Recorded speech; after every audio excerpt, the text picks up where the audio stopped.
applied to universalism with Kant, as you just remembered. And that's where Pythagoras was with his cosmic ethics 2,500 years ago. That's where second Isaiah was in the Jewish tradition. He was the first prophet to basically tell the Jews that they were not God's chosen, in fact, and that God cared just as much for the Gentiles as the Jews. This was a real shocker for the Jews, and still is for anybody who's ethnocentric. That's about 80% of humanity right now. So we haven't learned that lesson yet. In India, you have the Buddha, you have Mahavira. Mahavira means spiritual hero. He's a wisdom teacher in the Jain tradition. Gandhi's mother was Jain, by the way. Her father was Hindu. Um, and um, and of course, in China, you have who you're going to hear about today. You have Confucius and Lao Tzu. The Chinese would be more inclined to say Musa. And um, and those are the wisdom teachers of China. And all of them understood the dangers of tribalism, the dangers of empire against empire or empire against tribe. And in fact, Confucius, the story of Confucius actually starts with this fact. It was a time of intense warfare in the 6th century BCE, which stimulated this ethical thinking about universalism. And so Confucius's father died at age 3 for Confucius as a soldier. No surprise, because everybody was running around chopping off each other's heads for fun and profit. And of course, who was it? The Chinese against the Chinese, a civil war situation. So couldn't even get the empire to behave itself, let alone against other empires. So Confucius came into that historical situation in China,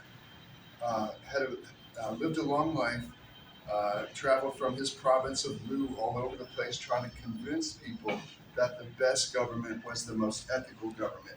And sadly, but one might say inevitably, he convinced virtually no one that that was the case, as the Chinese leaders at that time, to use a Western adjective, were very Machiavellian. They cared about power, they cared and wealth, they cared about very little else. And have we changed much in that regard? Look around, I don't think so. Those of you who are not following contemporary China, the Chinese Communist Party just had a 5-day meeting, and surprise, surprise, re-elected in quotes President Xi. And President Xi is the latest incarnation of the traditional Chinese emperor. um, and which means you're president for life. Uh,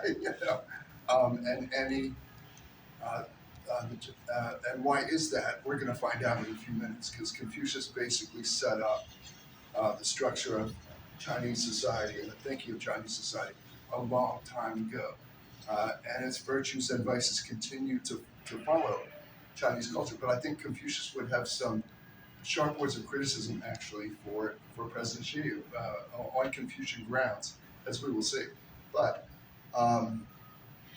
so Confucius is very alive and well as an ethicist, because the problems of his society at that time were militarism, were people getting too attached to money, and there was a great disparity of wealth, and people basically treat each other in very uncivilized ways. Does this all sound familiar to you in 2021? Yes, it's our problems. So even though this guy's 2,500 years old, his wisdom teachings absolutely apply to the 21st century. They're not just for the people of the 6th century BCE, although they apply to them too.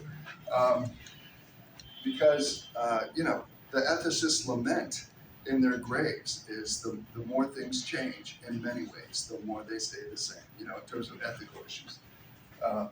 We just have, so I want to warm up your mind a little bit with Confucius' teachings, with actually my favorite saying of Confucius, because we don't teach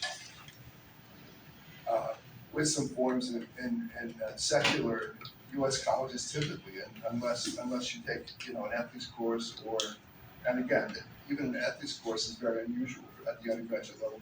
And when there is an ethics course, it's very narrowly defined: business ethics, bioethics. It's not ethics, which is why I insisted to the faculty that we teach this course, because we are doing our students a grave, I literally mean that literally, a grave injustice if they don't understand humanity's best ethical thinking. Um, because mostly what you see in the newspapers headlines is humanity's worst ethical thinking.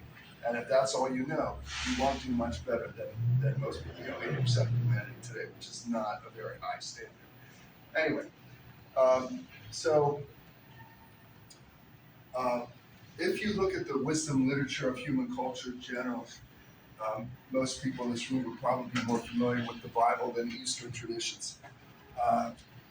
You typically have two kinds of wisdom. One is simply conventional wisdom, and all this does is reinforce the social norms and the cultural values of a given society. So, for example, in the Bible, Proverbs, will say things like this: "The good wife is loyal and caring to her husband," or something like that.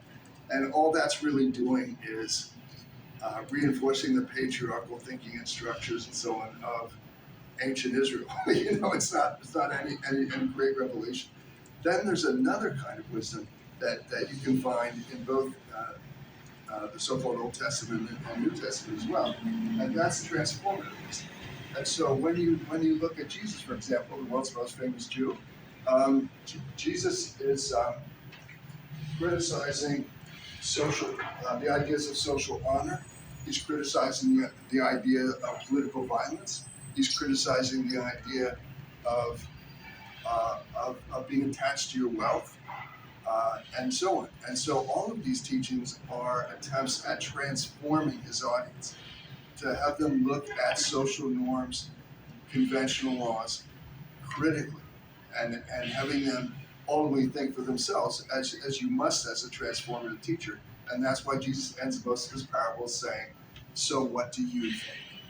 Because ultimately he wants you to think about whatever he said and transform yourself inside from your conventional thinking about the Good Samaritan to transformative.